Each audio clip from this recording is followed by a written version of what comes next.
buddy natin, tapos yung bagong kasama namin si Jerome Mabagat from Surigao Sur. Tatlo kami guys. Andito kami ngayon sa Basol Island. Sa pa rin po ng Surigao City. Medyo malakas yung amihan ngayon. So andito kami sa likod ng bundok na to para kubli kami sa hangin. Malakas kasi yung amihan ngayon. Subukan namin mag-dive ngayon. Sana mabigyan tayo ng biyaya. Yan sa mga subscriber natin at mga silent viewer natin. Yan, maraming salamat po sa inyong patuloy na suporta ng ating munting channel. So yan.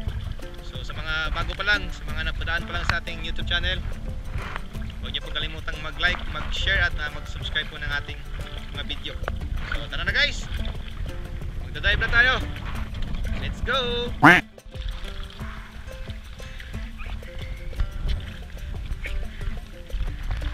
Yan, shout out.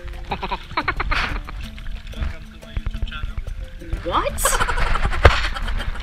Tara na.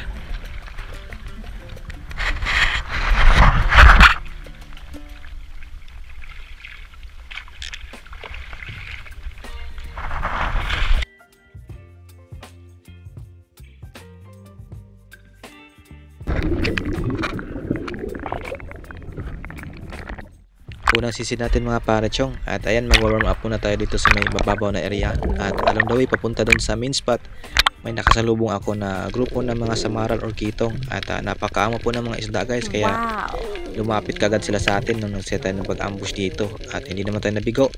Tayo po ay nakapana ng isang piraso dito sa grupo na to, at good size na rin to ang isang to, umabot po ng kalahating kilo. Napakababaw lang po guys ng area na to, halos 1.5 di pa lang po ang lalim ng pinagpanaan natin ng samaral.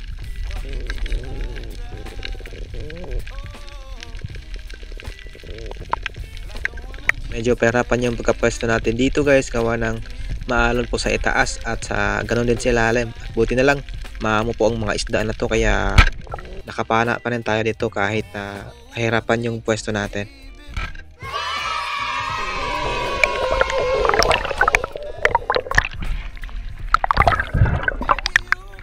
Ganda po na pagkatama natin dito sa isda na to guys, na barbecue po natin, kaya hindi na po ito nakagalaw.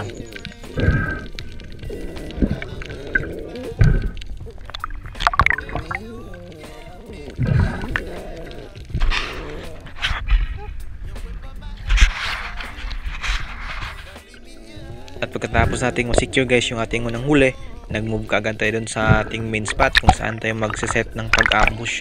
So may kalaliman din ng spot na to guys, nasa mga 15 to 17 meters po ang lalim nito, kaya kapag nagsiset ako ng ambush dito, medyo may katagalan yung recovery time ko dito para iwas po tayo sa blackout. At eto nga yung ating unang sisi dito guys.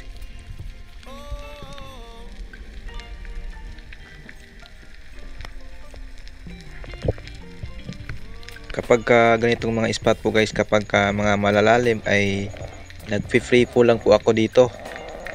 Hindi po ako nagpapadyak kapag nagda-dive ako dito or nag-ambush, para mas ma-preserve po natin yung hangin natin at mas makapatagal pa tayo sa ilalim ng dagat. At pagkapwesto ko dito guys, meron kagad tayo nakitang isda dito, isang Big Eye Emperor. Good size na sana, nasa mga 2 kilo na. Kaya lang medyo out of range at napakabagal po lumapit ng isda na to. Kaya inabutan tayo dito na naubusan ng hangin, kaya nag-surface na lang muna ako at nagpahinga para sa next na dive natin.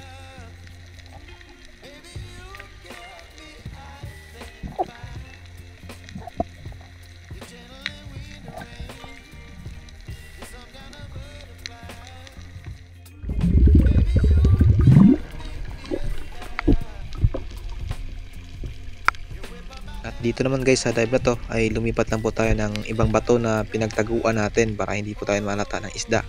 At nagset tayo dito ng pag-ambush. At napaka-timing yung pagkababa natin dito guys, hindi lang po tayo nagtagal dito. At may lumapit kagad sa atin na mga unicorn. Kaya nakapana tayo dito ng isa sa dalawa. Dahil napakaama po ng mga isda na to at ang lalaki po.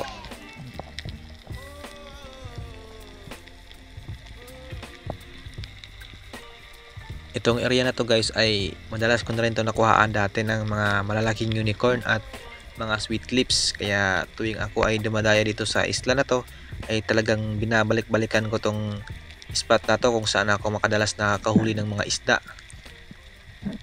At ilang segundo pa nga ang lumipas guys, at ito na kaagad yung mga unicorn lumapit na sa atin.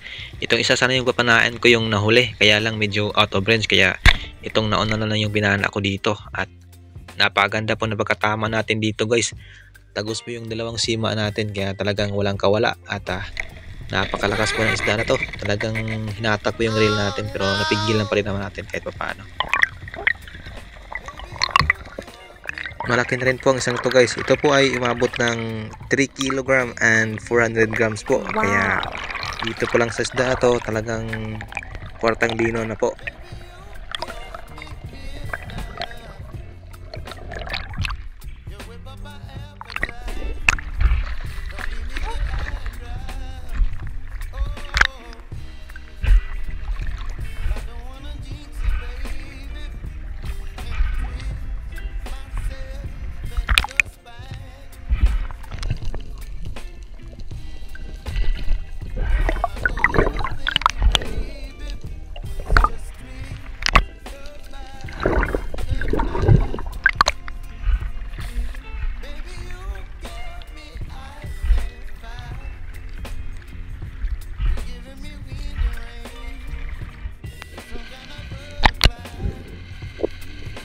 Pagkatapos kong mahuli guys yung unicorn natin, ay sinabit ko muna yung mga huli natin doon sa may bato para hindi po maging sagabal sa paglangoy natin.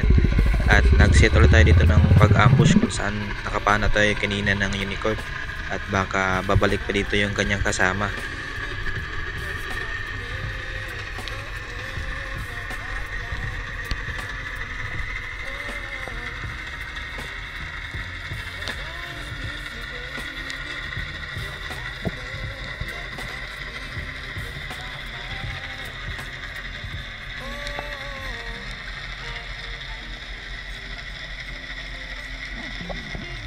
At pagkapwesto ko nga dito guys, ay nag-sandusting ako dito gamit yung aking padjak, at baka may isda na mapapadaan dito at lalapit kagad sa atin.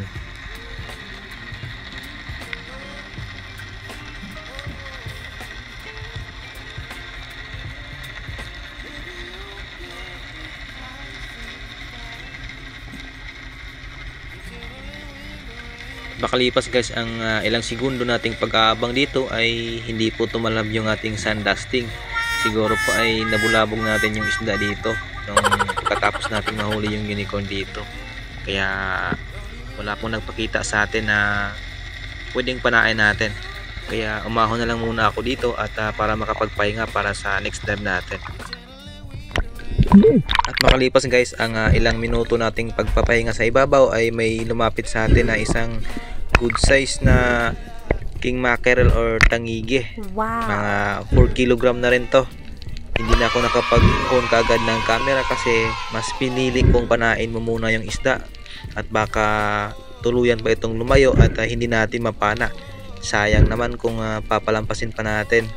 Malaking kita na rin to guys kapag naibenta natin. Sa tiyan natin to tinamaan ang isda na to guys sa may bandang palikpik po. At napalaki na po natin yung sugat dito, pero ayos lang. Good holding shot naman po yung pagkatira natin dito. Nakabuka po yung dalawang sima natin, kaya kampante ako dito na mahuhuli natin ang tangigi na to. Ito nga pala guys yung pinakaunang tangigi natin sa taong 2025. So medyo natagalan bago nasundan yung tangigi natin sa taong 2024.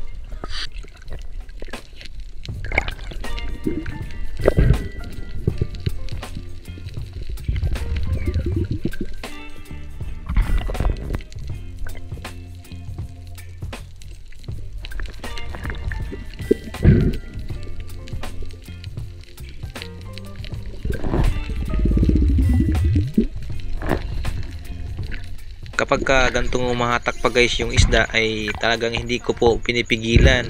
Gawa ng ang tangigi po ay malambot po ang laman nito.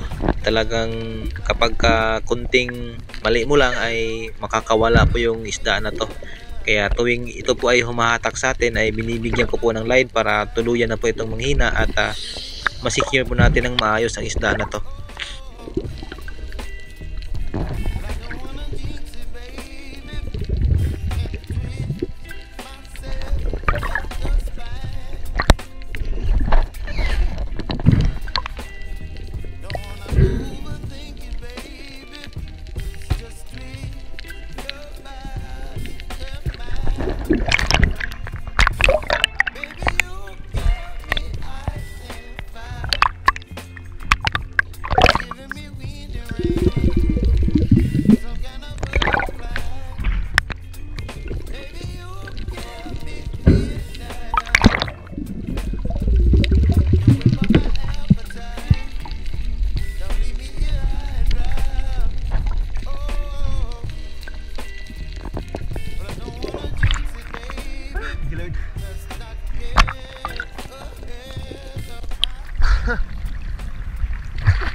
Meron pagkawil.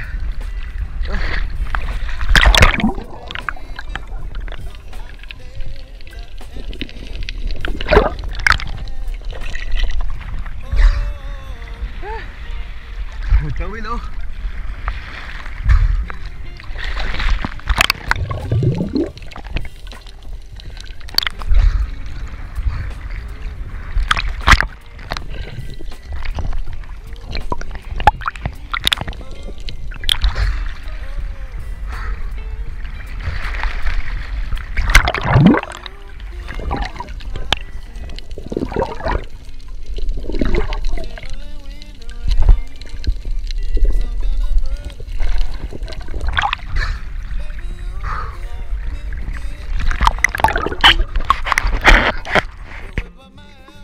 At makalipas guys ang halos isang oras nating paghahanap ng isda na pwedeng mapana, at eto nakasumpong ulit tayo ng isang coral trout or lapu-lapu. Hindi na po tayo nagtagal guys doon sa napagpanaan natin ng tangigig kanina. Lumipat po tayo ng ibang pwesto gawa ng lumakas na po ang agos at hindi na po tayo nakapagpamana ng maayos.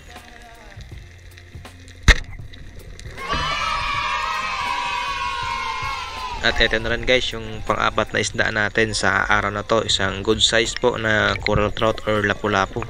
Nasa 400 grams na rin ang isda na to, kaya goods na rin pang ulam.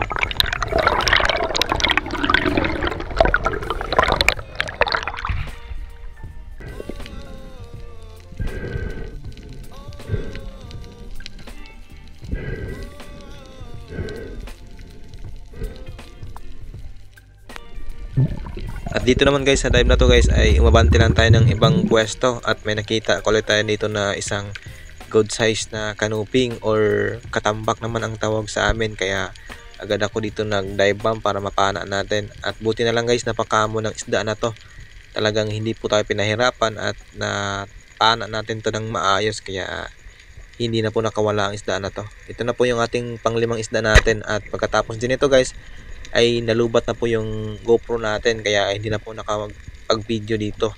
Bali may napana pa po tayong isang good size na rainbow runner, at yun na lang po yung pinang-ulam namin guys. Kami po ay nagkilaw at kumuha rin kami ng mga sea grapes para pananghalian namin. At pagkatapos din naming mananghalian guys, kami po ay nag-decide na umuwi na dahil biglang kumalma po yung dagat, kaya sinamantala po namin yung pagkakataon na makauwi po kami ng hindi po kabado sa dagat. Kaya ito lang yung mga kaganapan namin dito sa Basol Island.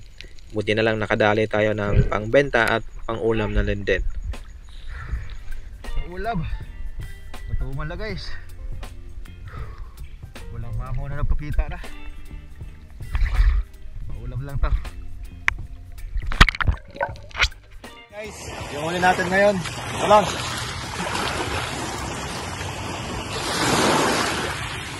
Isang tangigi. Tapos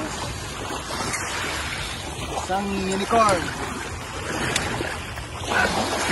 Biad man guys. Biad naman. Yan. Tapos ito yung huli natin.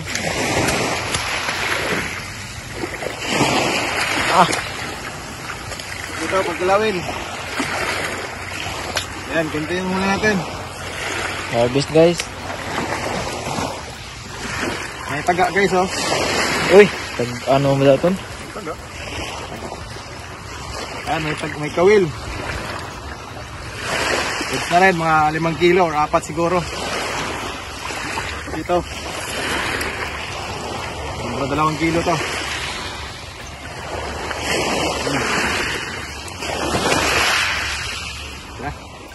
Kinabukasan naman guys ay nag-dive tayo, nag-solo dive tayo dito sa spot na to kung saan natin napana yung Maori Sea Perch natin.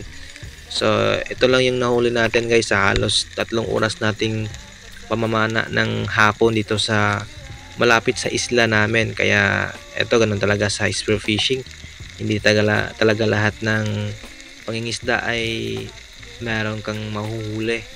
Pero goods na rin to dahil ito po ay nagtimbang ng 2 kilo at 400 grams, kaya kumita rin tayo dito ng 400 plus kahit papano. So nabenta natin to sa buyer, tinanggap naman, kaya goods pa rin kahit papano, hindi tayo na zero sa spear fishing natin ngayong araw na to. At syempre guys, bago magtapos po yung ating video, shoutout muna tayo. Unang-una, shoutout kay Ma'am Rosana Villarmosa from Davao City. At shoutout din po kay Sir Romel Navarrete from Barangay Kanchasay. At shoutout din kay Sir Jason at Denise Bartolata. Shoutout din po kay Sir Jonel Comparativo, Sotero Abad, kay Nixon Etchon, kay Roger Arciso from Libho, Dinagat Island. At shoutout din po sa Sumbilya family from Oras East Samar, Barangay Dalid, kay Sir Jason Sumbilya ng Calamba, Laguna. At shoutout din po kay Sir Jose Roldan Hornales, kay Denise De La Cruz family from Naik, Cavite, Danilo Adalim at kay Charles Prince Adalim. At shoutout din po kay Sir Joel Antonio, kay Pain Expert, kay Jurakan and Winji Tupal Santos at sa Tupal Clan ng Barangay Talisay, especially kay Nanay Bining at kay Jima Tupal. At ang nagpa-shoutout po ay si Sir Roland Santos. At syempre shoutout din natin ang ating mga tropang mga content creator din. Una-una kay Hunt with Ikong, kay Antonio the Hunter Mix Vlog, kay Bandido PH, at kay Jun TV Vlog, kay Judy Driver TV, kay Vinovix Vlog, kay Bars Spiro, kay Linon's Fishing Adventure. At shoutout din po kay Kuya Nerd TV, kay C Adventure PH, kay C Badong Vlog, kay Joseph Agdon, kay Arvok TV, kay Nibriha Vlog, Manoy Nil Vlog, kay Kabing with Fishing TV, Amulet Fishing Trip, kay Kanu Fishing TV. At shoutout din kay Julie's Kitchen, kay Spartan, kay Rosel Fishing, at kay Rodolph O Studio. Maraming salamat po.